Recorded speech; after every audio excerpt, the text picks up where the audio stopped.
Well. Look what we have here. We have everyone here today. Well, everyone, Adam, but anyway, thank you for joining the Comic Binge. If you haven't done it already, please hit like, subscribe, all that jazz, because we got a fun show today. We've got the MCU required reading, Wakanda Forever. Is this like sign language for anything, by the way? Is that sign language for anything? Do we know? I don't know, but anyway, yeah. So we have a lot of comics to kind of talk about today. We're going to talk about the movie a lot, obviously, because I've already talked about it on the MCU fan show, but Chris and Adam have not. So they're going to have a chance to kind of talk about it. We're going to talk about some comics to read after you've watched the movie. Where the story is going to go potentially from those comic books into the movies and whatnot. I got a lot to say about that. I want to say, but in the meantime, I've got my King, Namor. Yes, look at those winged feet. Look how cute they are. How adorable that is. I love those cute little ankle wings. I know, so adorable. So anyway, they're badass. I don't know what you guys are talking about. Q can be badass too, by the way. I was making that very clear. So if you haven't already, again, if you haven't watched the movie yet, don't watch the movie, don't watch the movie, turn this off, then come back, watch it, whatever. But either way, hit like, subscribe, all that jazz. Really appreciate all your guys' support. Hit a comment, talk about how much we're awesome, all that jazz. So yeah, there's just a lot to talk about today and this movie. And Chris and I, we watched the movie together, and then I rewatched it by myself, actually. And it's one of those things where I couldn't wait to go back and rewatch the movie. So I'm very curious because Chris, you've only seen it once, right? Yeah, I've only had the chance to watch it one time so far. Okay. But I want to watch it again as soon as I can. Right. And so, and Adam, you've only seen it once last weekend. Yeah. Yep. Okay. So again, we'll talk about the comics. We can, if you're stoked about this movie, we're going to talk about the comics to read afterwards. They're not like the pinnacle of Black Panther comics, but they're solid Black Panther comics, I would say. So Adam, let's start with you. Let's go. Why don't we talk about your thoughts about Wakanda Forever? All right. I don't know where to begin, really. I liked it. It was very sad. It's fair. Yeah. All the T'Challa stuff, made me really sad. Right. I thought Namor was really interesting. And I think his character surprised me a bit because I wasn't totally sure what to expect, I guess. Mm-hmm. Like I wasn't sure that he was actually going to be the main villain. I thought there was going to be like someone else, right? Maybe like a team, like it was going to be a classic, Marvel hero fight, misunderstanding, and then maybe there's somebody else. But it was just him, and I think that worked really well. It was just, I don't know, it was an interesting take on that character because I don't really know that much about the character, but I know that this is like almost totally different than his comic version. At least that's the feeling I get from it. It feels like they kind of reinvented the character to I don't know, to do something different, maybe to like kind of distance themselves from Aquaman a little bit, because I know that like I think Namor is older than Aquaman, or I don't know who came first, but I know that they're somewhat similar, but I think Aquaman is more friendly. Is that maybe right? Well, yeah, I to be honest, I guess by default he probably is. I mean, well, they're kind of similar in personality a little bit. I think more so later on with Aquaman. Namor has been pretty consistent as far as like where he's at. He's a very complicated character, and I think that's what kind of makes people like the character so much, to be honest. Sure. He's to be honest, I think that, to me, in my opinion, is probably one of the more comic book accurate portrayals of an MCU or from the comic page to the films, in my opinion, maybe of all the MCU, to be quite honest, at this point, in his characterization. Chris, I'm curious what you would think, but I mean, again, after seeing it twice, I can definitely say this is one of the more pound for pound accurate representations on par with Captain America, which I think everyone would agree that that's a pretty, for the most part, pretty comic accurate character, adaptation as far as that goes. For the most part, Tony Stark is not one for one by any means, but no, Namor. I'm not sure how you want to pronounce it. Doesn't really matter, but I guess, but anyway, no, I think he was 1,000% on the money. So I don't think it was, this is try to be Aquaman light. Like Namor, to me, there's no differences. This is literally, to me, what Namor is in the comic books, pretty much pound for pound. Chris, would you agree to that? Yeah, I mean, my exposures to Namor have probably been a little bit different just because like I didn't get full bore into the Marvel universe until like the late 2000s before I jumped into our back issue bins and absorbed as much history as I could and Right. read the omnibuses that we had on the shelf going back to the Tales to Astonish days and things like that. But the stories with Namor that I gravitated to the most usually involved the invaders, usually involved Captain America, and also too, like I actually got kind of wound up when he was leading pretty much leading a sect of the X-Men. But that's a pretty Dark X-Men.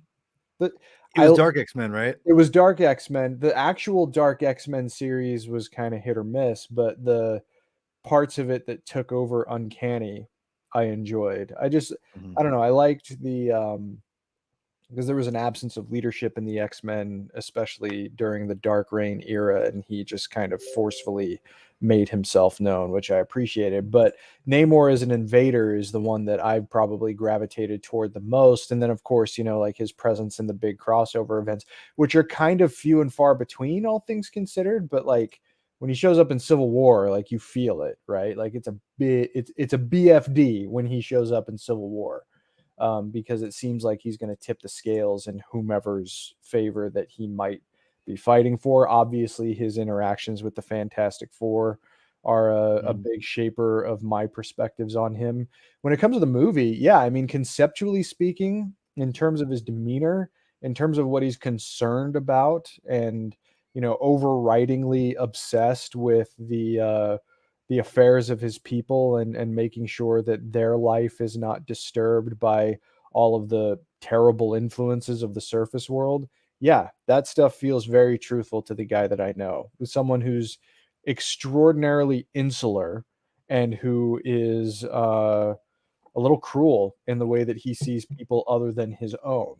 But the innovations of the movie, by invoking Mayan culture as like an origin of this version of Atlantis, Yeah. like the cultural side of things, it gives a totally different kind of justification to this society existing in the Marvel universe in a way that works. Like it's just like you take a different route to get to the same destination ultimately, and it doesn't diminish at all everything that place could represent in the shared universe going forward. In terms of like the comparisons to Aquaman, I mean, I think Aquaman gets unfairly lumped in with a reputation as a happy-go-lucky guy because that's what he was in the 60s and 70s. Really ever since the 80s, really the post-crisis era, particularly because of creators like Peter David and Grant Morrison and Jeff Johns, certainly. I mean, he's an ill-tempered sea king. And that might be due in no small part to Namor. I don't know for sure, but like Peter David's run on Aquaman was a world builder, and it very well might have been influenced with Namor, but that's a question for someone else. But either way, Well, this felt pretty truthful to the guy that I know. and to me, I mean, I don't want to undermine, I think, the essence of the story, and I think it's a beautiful story. But to me, Namor was by far the standout of the movie for me.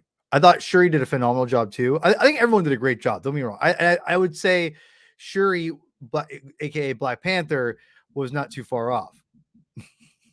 And but the thing is with Shuri is that, or with Namor, he's just a really interesting character because he wasn't he didn't have an arc. He had and this is what I love about Namor, to be honest, is that he is the anti-hero. He's not going to change. He's not going to, compromise. He's not going to learn. He's going to fight to the very bitter end what his ideals are.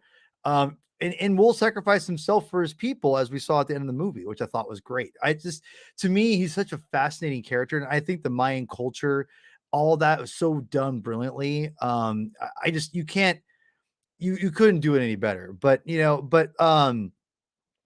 I guess let's kind of transition to, I think, the Shuri, the Black Panther. We got a couple more people watching. Thank you very much. Please hit like, subscribe, comment, say how hot Chris is and Adam is. Say how ugly I am. It's fine. I don't mind. The Reverend.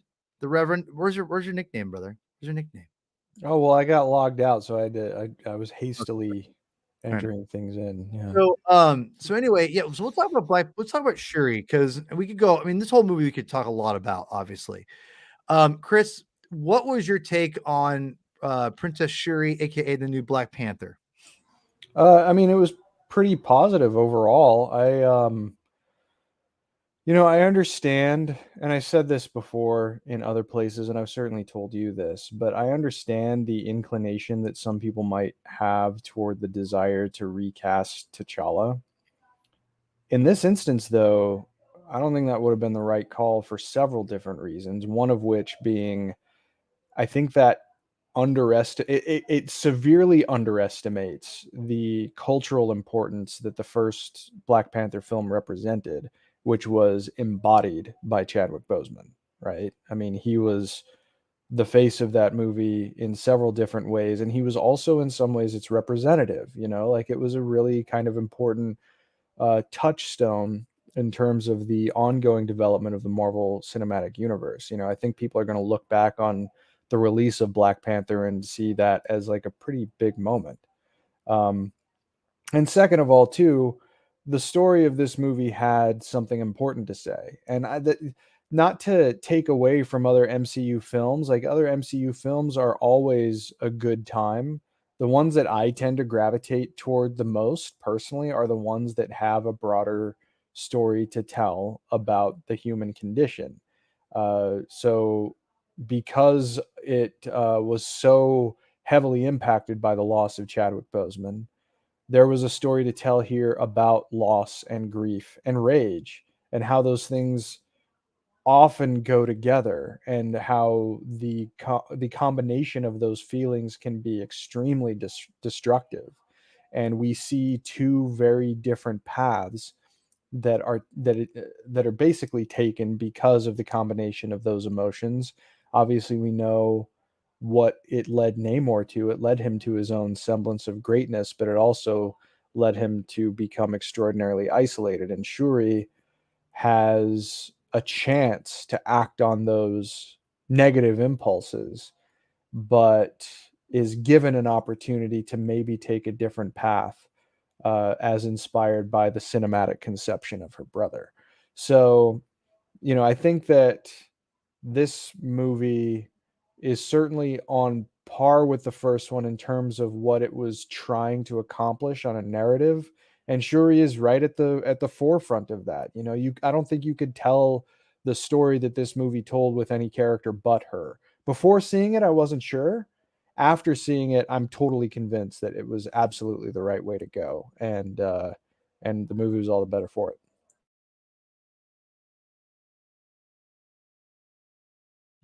There we go.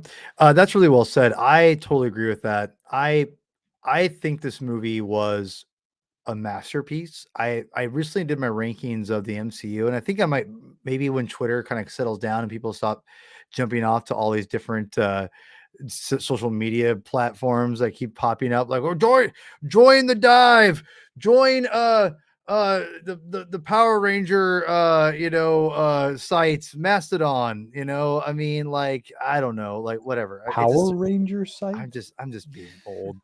What's the dive? It's like a Is it bar? Hives, whatever it is, Oh. whatever, Yeah, whatever we it should is. go to the dive. That down. sounds Go to the already sounds dive. better than whatever the crap they've got out right now. So all that to be said, I just feel that this, I'm gonna put my rankings on there. I'll just say this: Wakanda Forever is high up there. It's high. I love it. I think it's a beautifully crafted story. I mean, Coogler really he outdid himself on this one, in my opinion, because, well, here's what I've said about Wakanda Forever and Black Panther. Black Panther is culturally way more important than Black Panther was, or Black Panther than Wakanda Forever was. But I think Wakanda Forever is a better movie overall. That's how I feel it anyway. There's a lot of reasons why. We won't get to all of them. We got comics to talk about, but I just want to say that I think Wakanda Forever, Shuri did, Letitia Wright, I think was her name. She did a great job, fantastic job. I thought I bought it. I'm totally in on her and where they bring her character and her being, into the limelight. I know she has some controversy. She's apologized for those apparently, which is awesome. We gotta learn. We gotta get forgiveness as a culture, which I think we are. But right now, people are still trying to drag her down. Regardless, whatever. But she did a fantastic job, and I loved her end battle with Namor was phenomenal. It might be one of the best third acts in, like, that's not an Avengers film, and that's saying something, because I love Shang-Chi's third act. That third act was incredible. I think that's the best part of the movie, in my opinion. But the emotional impact of this movie with Namor and her is just way more important, I think, for overall for the MCU going forward, in my opinion. So, lots of great stuff there. Adam, what's your take on Letitia Wright as Shuri, Black Panther? I mean, she did well. I think everyone did well. Yeah, I mean, I like everyone said. Yeah, I bought the emotional aspects that the character was going through during the whole thing, and I thought it was interesting because, like, so there's when she takes the herb and she goes to the spirit realm there. I wasn't expecting that character that came up to actually be there, and I thought it was interesting that, like, they did this whole parallel between them, kind of. And then she, like Chris said, she basically goes with um T'Challa's, more forgiving nature, as seen, like, in Civil War, uh toward Namor in the end.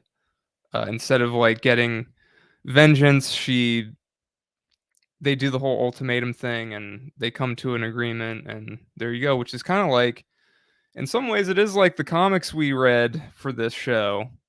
Um, but yeah, I don't know. I thought it was an interesting. I thought the whole her character arc was interesting. Um, yeah, I don't know. She did a good job. Yeah. It'll be interesting to see what they do. Well, it'll be interesting to see, like, what they do with her going forward. If they go with what you told us to read for this, because after you explained it to me before and reading it now, it's like, yeah, I can see this being a future thing. Yeah, it's well, I think it's, What we're about to talk yeah, about. it to me, well, not just these comics, because there's a theme the last like 10 years that they really have gone hard, and we'll talk about that here in a second. But yeah, I guess rounding out the topics, because we're not just going to talk about the comics now. We're going to talk about the comics in context of the MCU, where we're going to go in the future, all of that. So overall, I think of the movie of itself, it's just, yeah, I think it's a masterpiece for a fantasy, science fiction, comic book, whatever you want of that genre you want. I think it's a masterpiece. I really do. I think, I think Phase 4 has swung for some pretty big swings, and they're not all. that Phase 4 is the ultimate power slugger of for a baseball analogy. It's very much like the batter who bats for a low average, but just when they connect, it's a home run.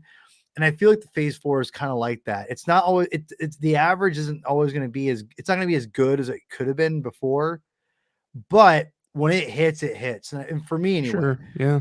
I think, like, I look back at, Multiverse of Madness, Wakanda Yeah. Forever. Those are No Way fantastic. Home. Yeah, yeah. No They Way all Home. have arguably like near the end, they all have very powerful emotional And moments relatable. and like Yeah, thematic, yeah, relatable thematic, yeah, stuff yeah, that we're all connected. It seems like the audience is connecting to in some way yeah. for the Look, most part. yeah. A lot of people did not a lot. I say a number of people were not happy with Doctor Strange Multiverse of Madness, which Right. I don't get. I don't get it. But movie still made almost $1 billion post pandemic, like I think right out it's of the pandemic. I think it's like it could be some of the cameo stuff, maybe. But Yeah, but I don't know. But the thing with Multiverse of Madness, and that's like one of the things I rewatched recently, and I just had a blast watching it. And I gotta tell you, it holds up. And but I need to rewatch Eternals. I need to watch the whole Phase 4 again. Chris, we may have to have a whole thing where we rewatch all of Phase 4 together, minus Far From Home. We've already watched, or no, Far From Home. Sorry, No Way Home, because we've already seen No Way Home a zillion times. But no, like, I need to rewatch a lot of it, including the TV shows, because there's just a lot I need to like comprehend, because it's deeper than the other films. It just is. It's deeper. So, Wakanda Forever. As we move on to our comics here, any last words about Wakanda Forever? See it. Yeah, go see it. By the way, Chris, I may have to get you and my brother to go see Wakanda Forever. I'm gonna have to drag you guys both with me, because I'm itching to see it again. To be honest, I love that movie. You don't have to drag me to see it. You know what I mean.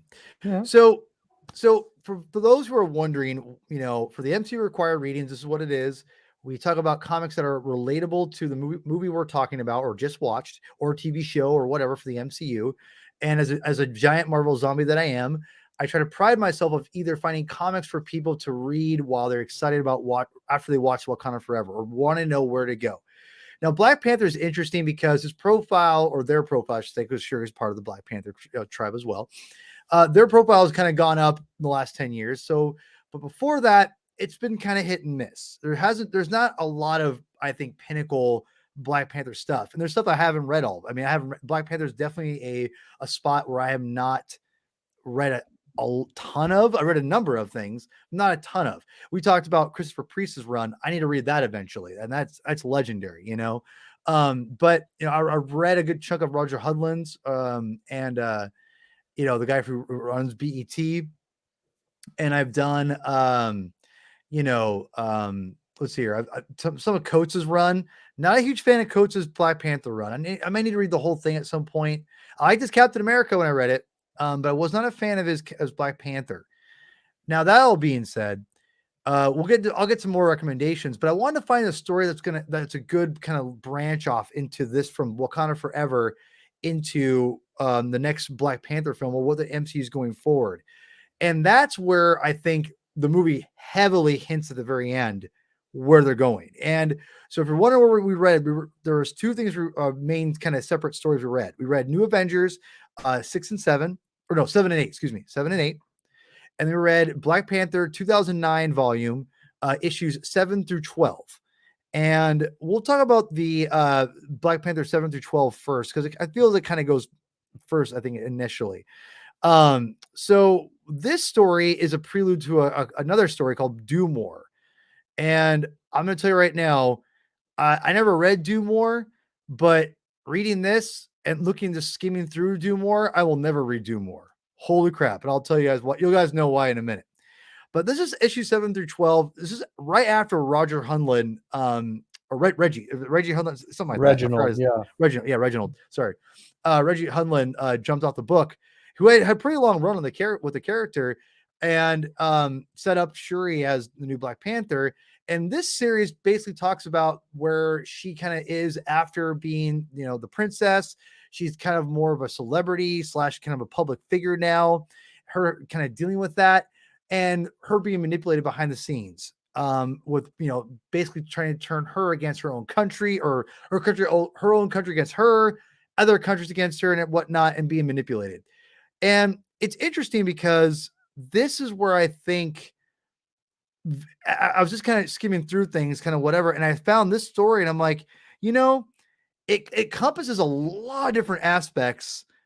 And after I read it, I'm like, this is pretty solid. Let's read about this. So basically, in a nutshell, again, I want people to read it. We're talking about issues 7 through 12. This is issue 1. And yeah, I like this story. I thought it was interesting. I think Doomore is complete dog crap, just looking at how nuts it was. It's crazy. But I think the elements are all here. And I'll be real here. If you guys are wondering. The concept, like what the setup is pretty intriguing, I gotta say. Yeah. And this is where we're leading up to. Yeah. Is Dr. Doom. Now, Dr. Doom is no outsider to the Black Panther mythos. Especially, and I talk about the last 10 years, the Black Panther profile awareness and comic stories being, a lot more apparent. Doom is a big reason before and afterwards. They've really incorporated him as, I would say, kind of a top Black Panther villain now, to be honest. And I don't know if that was intentional with the movie coming forward, that with the films and everything, but they set it up perfectly with Black Panther and Wakanda and Latveria. So, basically this whole set, these 7 through 12 is that, and it's very interesting. Chris, you took a lot of pages from this series, so why don't you kind of talk about what your thoughts about this is? No, I mean, honestly, I feel like the concept for what it's setting up is a little more interesting than the story is. Yeah, I would agree with that. I mean, I think it started off really strongly. I think, in issue number 7 here, Hudlin, he's credited as a co-writer, so I'm not sure exactly how specific his involvement was.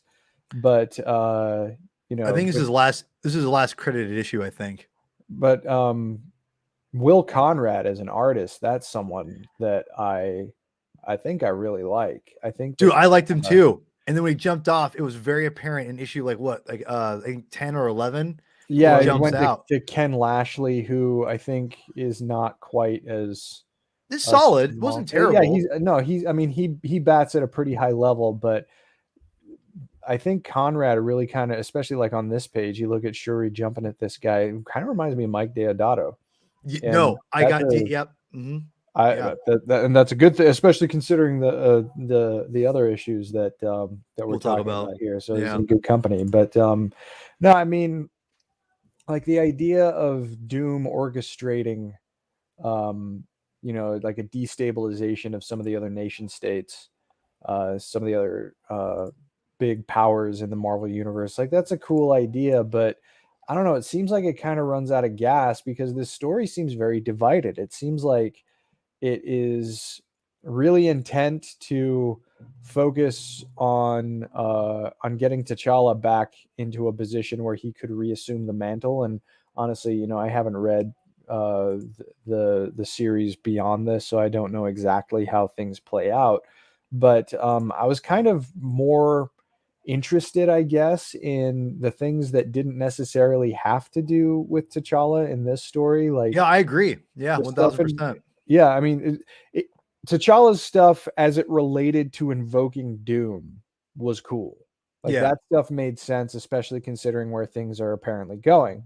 And that incorporates like the FF, and we see a couple of other people too. But I mean, I was more interested really over the course of this story. This huge Deodato looking page right here too, by the way. Yeah. But I was more interested in the stuff having to do with Shuri and with Storm. Like Storm seemed like she was in a very difficult position. I guess one of the things that made me kind of impatient with this story in particular, I'm not sure if I captured any pages because it was kind of annoying that it kept happening, but it relied a lot on these two competing TV commentators. Yeah. I like that. I like that. I liked it. liked it. I liked it in the beginning, but In the then near the beginning. end, I kind of was. Yes. Yeah, in the beginning, That's it was. fair. Yeah, that's It fair. seemed like it was overplayed and it was trying to take Yeah. too much of a lesson from DKR. Like DKR kind of really introduced that to a strong level, but it was only peppered into DKR, right? And it helped to sort of set the stage for how Gotham was a really broken place after the end of Batman's career. Here, having the competing ideologies outside of like, I guess there's kind of an interesting concept to the idea of Doom manipulating media to suit his own ends, but it didn't seem like that's what it ended up like. That's what I thought was going to be happening once I saw that Doom was involved. And then it didn't really go there. It was just like, no, there's turmoil, and people don't see Storm as a legitimate extension of Wakandan royalty because she's like effectively the queen consort to T'Challa. But once it got to like the Shuri versus Namor stuff, like that was fun. And I mean, unfortunately, well, no, that's rude. It's not unfortunate that Ken Yeah, I Lashley know what did you're it, saying. No, but and this comic, the art's style is not my favorite, but I thought it's very jarring. Like it's very jarring. but I gotta tell you, these pages were pretty sweet though too, man. Like like Sure. this is pretty, like this is not bad. Like I loved when No, Shuri. no. And I'm not contending that they're bad. No, but, I know you're not. I know you're not. Yeah, like the coloring is different enough. I felt I would agree with that. Yeah, maybe like the pencils being different is one thing, but having every component of the pages be different from the ground up lends itself to a lack of cohesiveness in the story. And it's not like that part of the Infinite Crisis binge where we bounced around between Superman books and Wonder Woman, where those are different titles, so that makes sense that you go to different artistic teams. This is the same title, and it just kind of, and maybe Conrad needed a break there in the middle, and that's fine. I mean, everybody needs that, but he might have been on Doom War. I don't know. I don't know if he was an yeah, I'm artist not in Doom War or sure, not. but all that to say that, I mean, I thought that the stuff that it was setting up for the political components of it, like the international relations stuff, that was the stuff I was probably most interested in, and Shuri was at the forefront of that as the recognized head of state. But it didn't really end up going anywhere once they realized that, hey, we got to focus on the real threat here, which is Doom.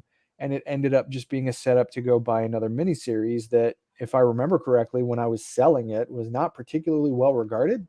So no, it was not. it's unfortunate that it played out that way, but that's not to take away from the fact that there are cool character moments with Shuri in particular, with Storm, with Namor. And I throw Reed in there. I think Reed has a couple of good hits that he puts in. And the stuff with T'Challa at the beginning I thought was pretty engaging. But once it became clear that that was more of an effort of the storytelling, I frankly became less interested. No, and just for the record, I don't think these are bad comics. I don't think you think that either, Chris. No, I've read way worse. Yeah. Yeah, and but the reason why I picked it was because I feel that there's a lot of elements here. Because I can tell you right now, if you're wondering why we're kind of, it's because these are worth reading because of exactly what Chris said. The character moments of Doom, Namor, Shuri, and the Wakanda thing is all elements that I think are definitely are already kind of at play right now in Wakanda Forever in the MCU, but they're going to go even further into the next film.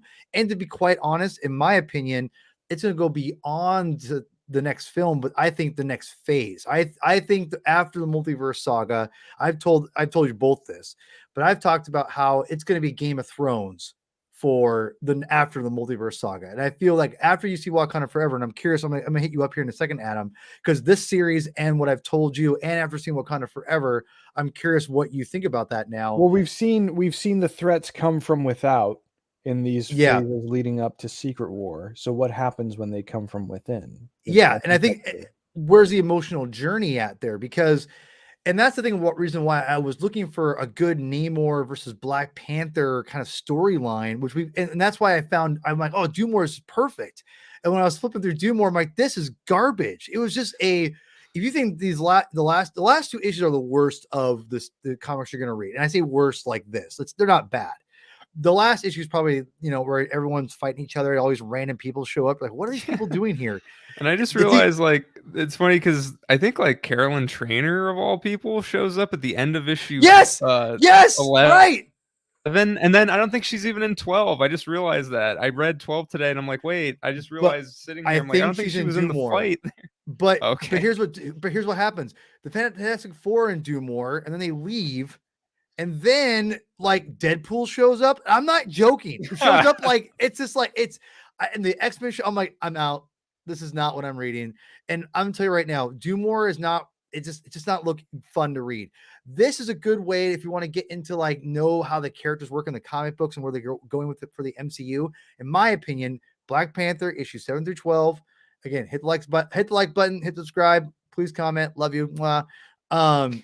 But all that to be said, I feel these are a good way to kind of get into the story and in the heads of where they could be going. Adam, do you think after watching Wakanda Forever, reading these comics and hearing my whole Game of Thrones, speculation, how far off am I, you think?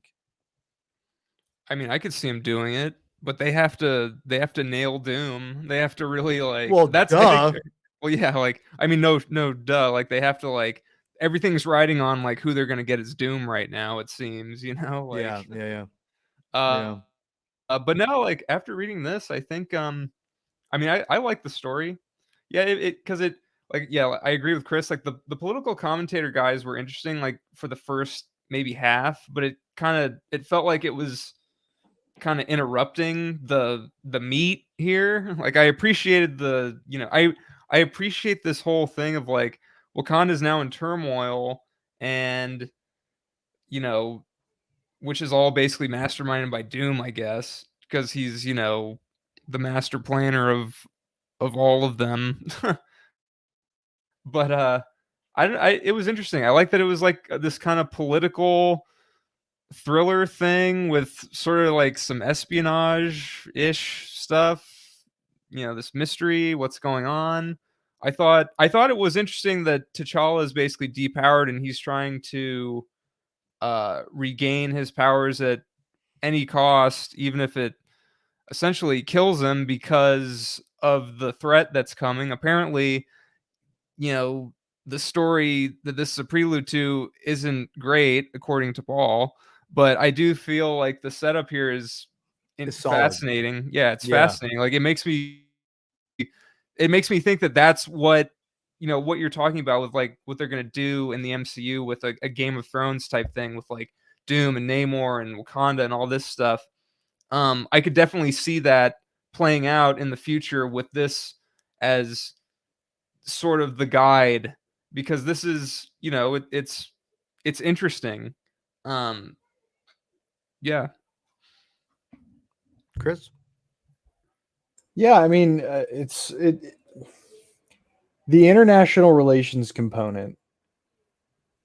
If this is the story that seeded that element of the film, then it deserves a lot of credit because It's not. I can tell you that right now. It's not. But I think this is a future thing. I think this is like because this is basically like well, it's funny because we didn't read the first 6 and I haven't read the first 6 of this volume of Black Panther, but like that seems like it does a lot of setup to this arc because that's I think where T'Challa essentially gets the assassination attempt from reading the recaps. But anyway, I might like this more if I hadn't seen the movie first.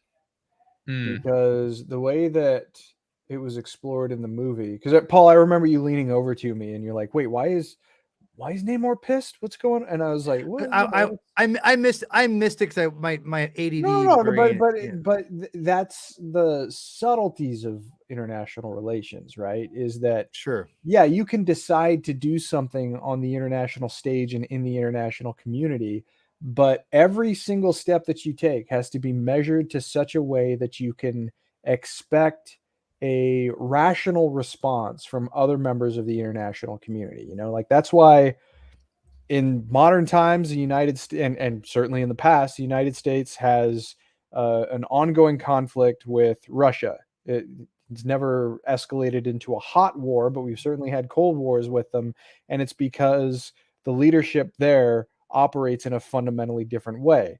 U.S. versus North Korea. The leader of North Korea is a dictatorial madman who is not a rational leader. So moves that are taken on the Korean Peninsula between the United States and its allies, you never know what small thing is going to set the North Koreans off, and they're going to rattle their sabers as much to freak people out as much as possible so that they continue to be an isolated hermit kingdom. Elements of that were explored very interestingly in Wakanda Forever. I think probably because the version of Atlantis, and forgive me, the name escapes me. Telecon. What? Is it Telecon? Talakhan, yes, thank you. Yeah, Telecon. Me of Talakhan all was people. a secret nation, and Yeah, Talakhan very Paul, the much one who's through Namor was trying to exert control over effectively the most powerful nation in the world in Wakanda. Through, I mean, you could sort of argue that it's subterfuge, but those kinds of chessboard calculations are very representative of what international relations are really like, and it's fascinating, because there's cultural things that you have to take into account. There's how the societies treat their people, how they value human rights. These are the concerns that are at play in the international community, and it was turned up to an understandable degree by moving into a world inspired by comics. But there is a lot of material there to explore, and the movie did it way better than the story did. Well, Well, I yeah, think, granted, but I it's a think setup. As you said, this is a setup. I feel yeah. like this though.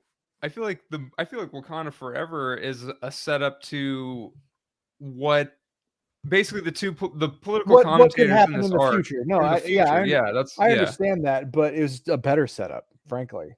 Well, yeah, Um, but again, but like I said, I feel like this is more of 'Cause we don't I know think we don't know how the people necessarily feel about Shuri as queen yet in the MCU. yeah. right. Totally. Well, and that was my next question too. We don't know who is even the like because people I missed this. Everyone says M'Baku is now the king because Okay, well, because he because was she left at the challenge. Yeah. and Well, and she knew that that, so yeah, yeah. and we knew that was going to happen, or that makes sense, and she'll probably have to fight him to regain it, which I Well, think she'll. we'll see what happens with what they do with that later. But I could even see like another. Yeah, I could see them do another power struggle in Wakanda again. I don't know. I thought that moment was played for laughs, though. Like That's what I thought he too, did but it people, before. yeah, but So I I was think thinking good. it depends, I guess. I I don't. I actually, chuckled. yeah, I think it is more for. Well, because he seemed kind of serious when he said it.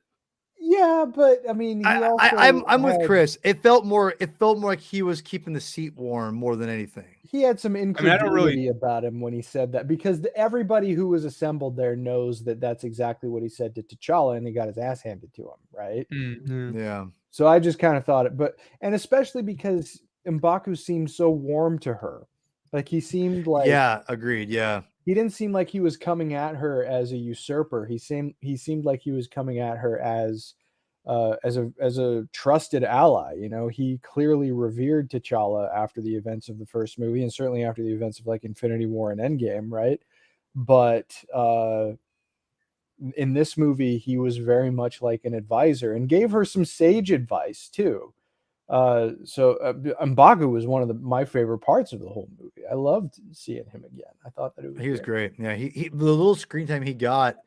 And to be honest, if he is the one think about this too, he could be the one that like because in my opinion, just kind of we'll piggyback off this here and we'll get in the next comics and we'll wrap up. I think that because my whole pitch is this: Doom is coming, and instead of having him fight the Fantastic Four initially, it's going to be his rise into that various power, and then what he's going to use that to propel himself as the new like world leader, but not be a world leader, because what he'll do is he'll invade Wakanda and probably take it and either like take it over or somehow he'll politically both forcibly by like by war and also by control it somehow to where M'Baku is going to be screwed if that's the case. And then that's will lead, then you have Namor will then have to be involved, because I feel like Doom and Namor are going to be locked in together too. Especially looking in this comic book is a great example of that. Like there is an uneasy, weird alliance that they have that even the T'Challa has, they hint at in this comic book. And that's why I thought this was a good representation of where, not where to take it, but where it could kind of go and take elements of those ideas. Because let's be real, this is not new ground they were treading. They were just expanding on it. And it's a good way, I think, for new readers to jump on, in my opinion, and learn about the Marvel Universe as a whole through these 6 issues, excuse me. So that's where I would say, like, why I would recommend reading this Black Panther series. These are not world beater comics, but they're not bad either. It's a solid, fun comics to read, but I do think you're going to get a good education, a little bit of who a bunch of characters are, and understand, I think, their roles in the Marvel Universe, especially Doom, on a very small scale. Speaking of Black Panther, you recommended these next 2 comics here, Chris. New Avengers issue 7 and 8. Now, we're eventually going to do a giant binge of the series because, in my opinion, New Avengers by Jonathan Hickman and the many great artists that preceded them, each other, is maybe one of the better Marvel books, maybe a top 5, top 10 Marvel books of the last 10 years. It's a world beater, man. These are great comic books. And now there's a lot of heavy stuff in these issues that you're going to not probably know everything that's going on. But the good news is that I don't think you really need to know it. If you want to read them right now and read some good solid Namor and Black Panther stuff and kind of know a little bit what's going on and what potentially could happen in the future, just read the Namor Black Panther stuff. You're going to know exactly what's going on, and it's pretty cool. Chris, go ahead and expand a little further on these issues if you'd like. Yeah, well, the conflict that emerges between them is really just kind of it's not central to the overarching story as much as it's just like another complication that they have to deal with, right?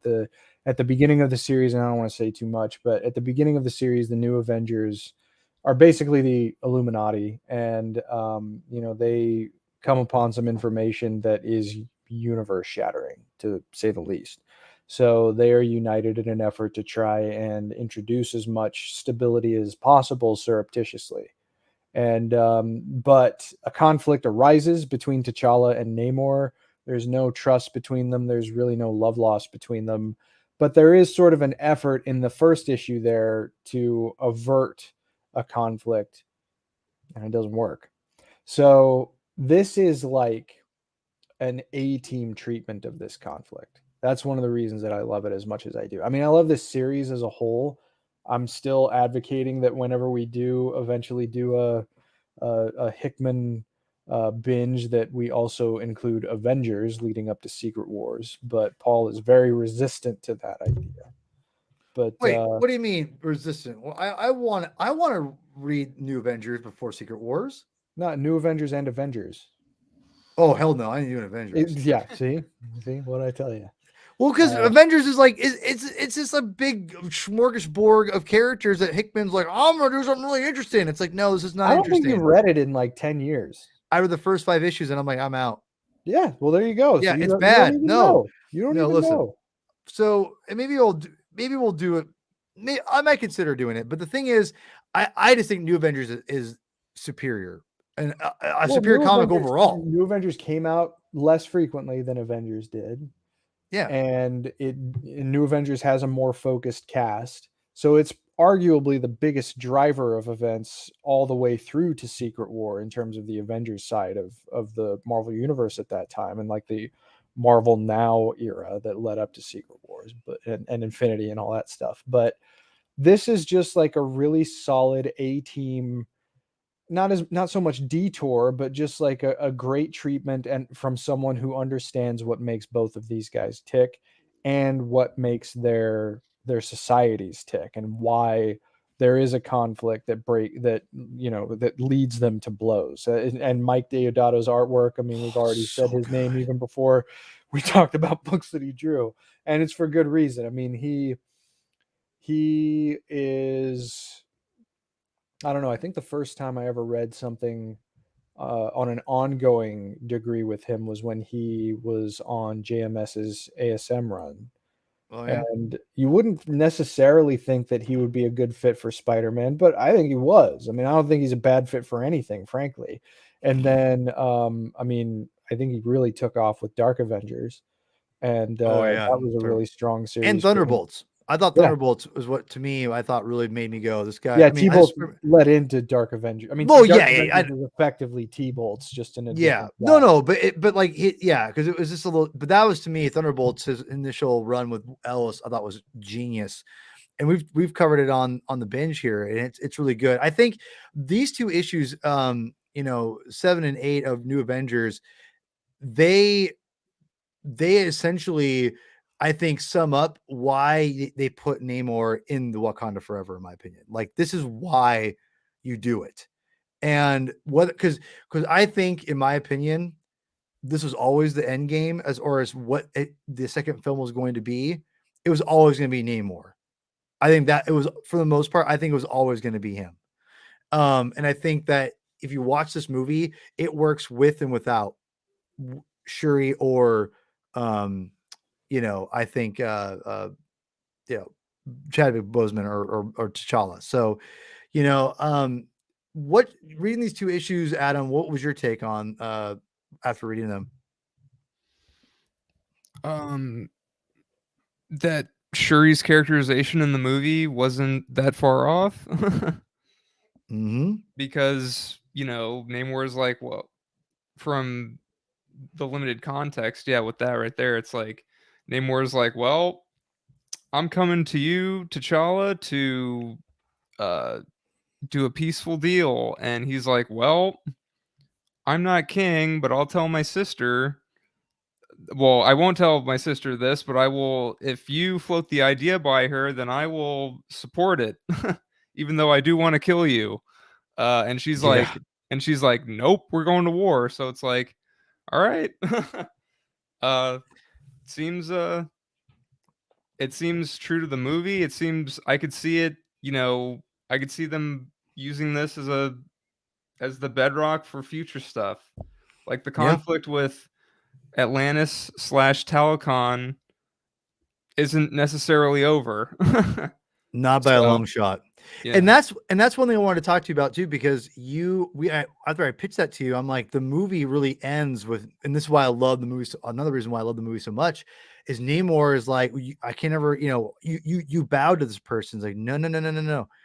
I I stopped conflict because there's going to come a time when they're going to need us. Because I think Namor knows now Right. that that vibranium has been known to be outside of Wakanda, and now that they're probably going to have people like this guy right here. yeah, Doom's out there, Doom's man. going to be Doom out get there. the cash. Doom, Doom get the cash, man. At the end of this, Doom get the cash. there's going to be a big push, and it's going to be interesting what Doom does, because I think Doom is going to be it's almost like he's going to be creeping up to Wakanda. Like, oh, all of a sudden that various soldiers are now in the surrounding countries around Wakanda, like what, that kind of a thing, right? Or it's just going to get closer and closer. And it's like, oh, but it's not gonna be a war. They're just gonna surrender. Like, oh, we bow to Doom, because remember, Doom's a magician, man. He's a sorcerer. And he's not just that's what makes Doom so interesting, is that Doom is not just this Iron Man character who's with a scarred face. This dude can summon demons and crap, man. Like, this guy is a freaking, it's like taking Tony Stark and taking Doctor Strange and then an ounce of Thanos. That's Doctor Doom. And a really compelling character. He's borderline an anti-hero. Borderline. Yeah. Like, he can tread on that. He's not an absolute awful person to an extent of like being this like serial killer. He's an awful person, but he does have semi-redeeming things every once in a while. It's weird. And I love that about him. There's a lot of there's more complexity with Doom than I think that's been developed in the last 20 years. That's really helped the character. And I've always loved Doom. He's my favorite Marvel villain of all time. But yeah, I think that there's a lot of really interesting things you're going to play with this. And I want to bring up too another reason why I think it's going to be fascinating for the when we eventually do New Avengers is, will Doom be introduced in the next phases? Because I don't know. Because I love this idea of one of the reasons why he's so upset is that, you know, he's like, I see these things in the sky. What does that mean? And they hint at these incursions in Multiverse of Madness that he talks about all through, you know, this is the whole, you know, ideas of the New Avengers. New Avengers could be very much the Illuminati, could be very much in the MCU. And what does that mean? I don't know. You know, we don't know yet. I think that might be probably the next end credit scene in phase 5. Or maybe, excuse me, in the end credit scene in Ant-Man Quantumania, to be quite honest. So, there's so many fascinating things, but one of the things I thought was really, which I think, again, going back to my idea for the whole Game of Thrones mentality, is this: if you read issue 8 or no 7, excuse me, issue 7, what this comic comes from, what are they doing? They're all sitting at a table talking with Doom, just like the leaders would do, right? And they all go to him because they respect Doom enough to know if we piss him off, he's going to do something bad. And I just love the idea that we're going to be getting something like this probably in the MCU.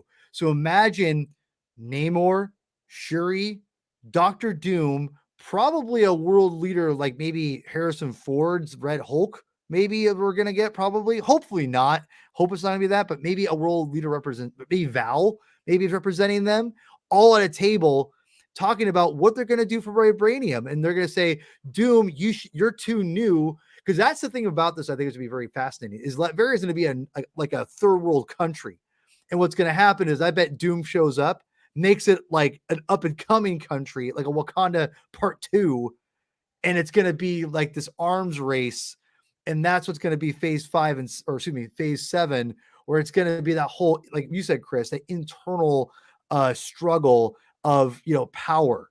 And what does that mean? Because I think Doom, and I think that's where it's going to be really fascinating what Doom does. Because remember, Monster Island, Mole Man, all that stuff is all going to be part of it. Honestly, it's all going to be there. I mean, there's going to be a lot of fights. I mean, think about all the other world powers, like you know, the continents and whatnot, like England, Union Jack, the Captain Britain. All those characters are going to be involved. Like, there's going to be a world war, like of some kind, for phase 7, guarantee it. And it's going to be that Game of Thrones, like who's the White Walkers? Like, it's going to be like all these not multiverse, all these different storylines, all competing to go into, like, basically Doctor Doom is going to be the one they're going to be fighting eventually. And will be Fantastic Four being the main movie? I don't know. I don't think so, but remains to be seen. So, any last thoughts on these comics and kind of what I've been spewing out here?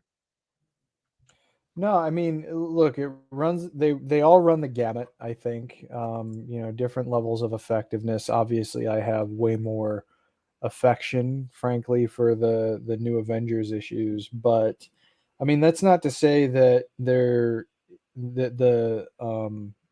Black Panther, I think it's volume 5, 7 through 12, are worth skipping necessarily. I mean, I think it does help to those issues help to provide a solid look at Shuri in the driver's seat, you know, Yeah. and how her characterization there in the comics was established before she made the jump to play a similar part in the film series. So, you know, on that basis, I think it's absolutely worth reading, especially if you, for some reason, haven't seen the movie yet and you're curious about how Shuri has reacted as Black Panther. It gives you, I think, it might give you an interesting baseline to see how she's characterized here and then what the movie takes forward, considering both the real world events that shaped its story and the in universe events that they concoct around that reality. So it's pretty fascinating to you know, contemplate in the totality of everything. Yeah. Adam? Yeah, it's interesting stories that are that have interesting setup to events that could be adapted in the movies, I suppose. Yeah. Well, so wrapping up, if you guys are wondering, again, we're talking about Black Panther. Either Volume 5, or I think the easiest one is the year 2009. So 7 through 12. Solid comics, not the world beater ones, but pretty good. Like, go start there. And then obviously you have the New Avengers issues 7 and 8. Start here.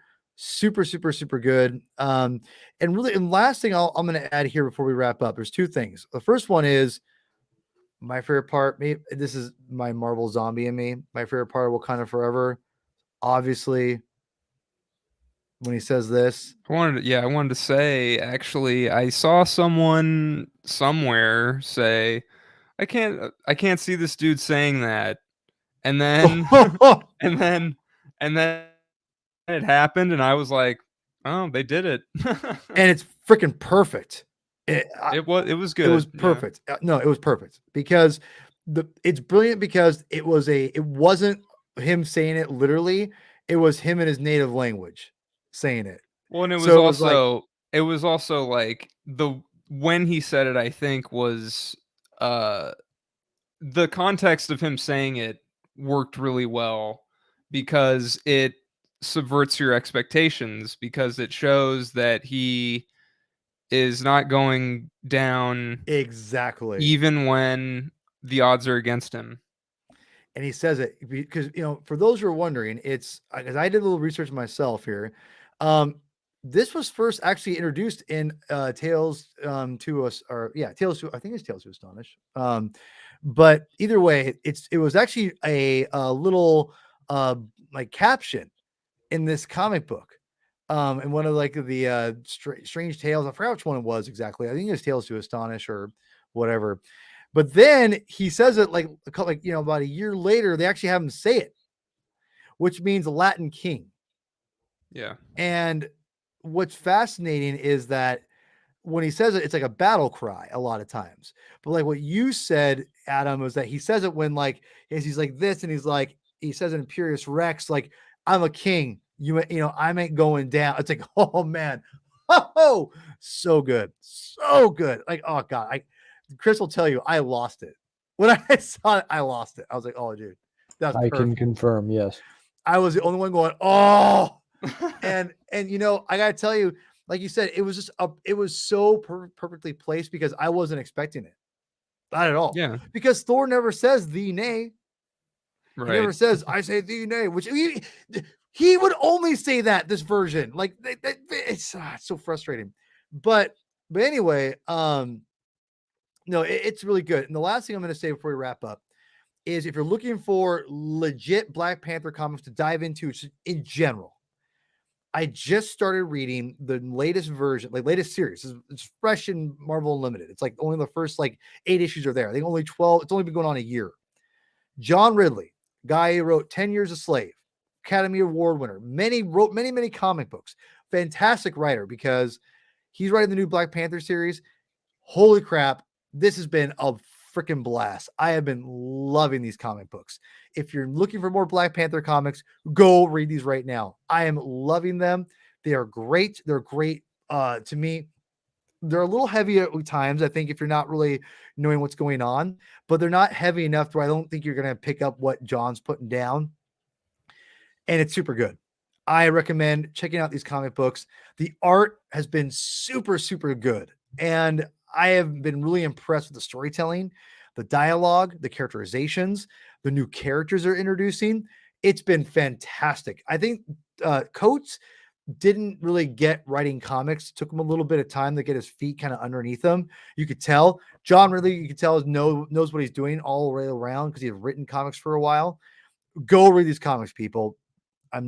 You will not regret it. If you like comic book reading at all, go read these comics. I've been having a blast. I can't wait. I'm actually on this issue. I haven't read this issue yet. I'm on the last issue of the arc, and then so it's issue 8. So I haven't even been out a year, and this is the first of like the ending of the main series of the storyline. It's been really fun, and I gotta tell you, Go check it out, guys. If you haven't read it, check it out. I love it. So, have anyone read this? Have you read this at all? I know you haven't read it, Chris, because you're too behind on everything else. I have the first few, and the third one is shot up to like $50, and I'm not sure why. You'll know why. Okay. It ties. We'll just say this. It ties into one of the endings of Black Panther. All right. Cool. And yeah, you're right. It shot up because I saw it last week and went, why did this issue shut up? I'm like, that's weird. I went, oh, okay. And they haven't really revealed. Yeah, you'll see. It's cool though. Like I've been really liking it. So Adam, go read it. I think you'll like it. All right. Read more comics, brother. Come on. So anyway, guys, why don't you go pimp your social medias? Let's get out of here. All right. Well, I'm at Enchilada Legs on Twitter still. Good. And for the time being. And let's see. Spidey Dude Experience on the Spidey Dude Radio Network. If you've been keeping tabs on this channel, you'll notice that a few days ago, Zach pulled a fast one on Paul and finally did a simulcast stream. So for his show. Yeah. That's been something they had been talking about for a while, like with the Spider-Man Council thing, and for some reason I don't know if it was a fluke or what, but Zach did it for this past episode we did, so it's on this channel and it's on the Spidey Dude channel, so go look for that on YouTube or watch it here, like and subscribe there, like it there, here, wherever, everywhere. Please, and everywhere, yeah, exactly. Like, share, subscribe. Yeah. Please. Really appreciate it. So yeah, thank Adam as always. Always appreciate you, brother.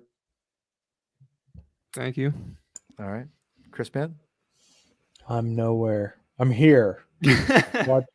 Watch more of the Comic Binge. Yes. There you go. All right. And you can find me on Twitter at Herman22 with 2 N's, aka P Thug. Also follow Binge Comic on Twitter as well, Instagram as well.